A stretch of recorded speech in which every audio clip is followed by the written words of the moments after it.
ভাই এবার স্ট্রবেরি প্রজেক্টটা আসলে একটা লস প্রজেক্ট বলা যায়।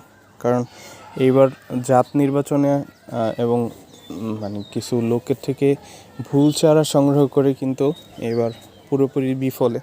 আমার পরিশ্রম এবং টাকা সবই বিফলে। এই যে গাছগুলো অলরেডি শেষ, বেশ কয়েকটা গাছ, এবং এইখানে যে গাছগুলো আছে তার মধ্যেও এই অবস্থা।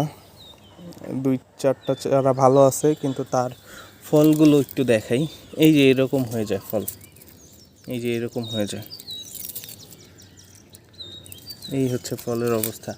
এই দেখেন, এটা কাঁচা থাকার পরে লাল না হয়ে এটা সরাসরি বাদামি হয়ে যাচ্ছে। এবং এই গাছগুলোর পুরাটা জাত, এই জাতের পুরোটা স্ট্রবেরি একই অবস্থা।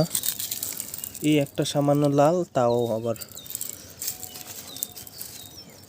জাত নির্বাচনে এবার আমি খুব একটা ভুল করে ফেলছি। শেষে জামিরুল নামের এক লোকের থেকে যেই ধরাটা খাইছি সেটা হচ্ছে এই যে,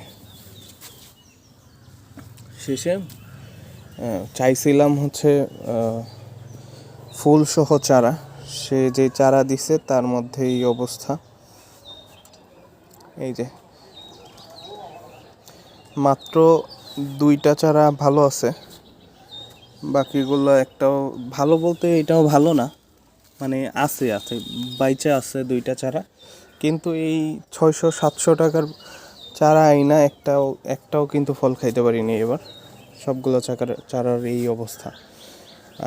রাবি 3 আমার গত বছরের থেকে 2-3টা চারা ছিল, সেগুলো রানার বসায়া এই গুটি কয়েক চারা তৈরি করতে পারছি, এবং যে কয়টা হয়তো 10-15-20টা ফল যা খাইতে পারছি সব এই রাবি থেকেই। এই হচ্ছে অবস্থা।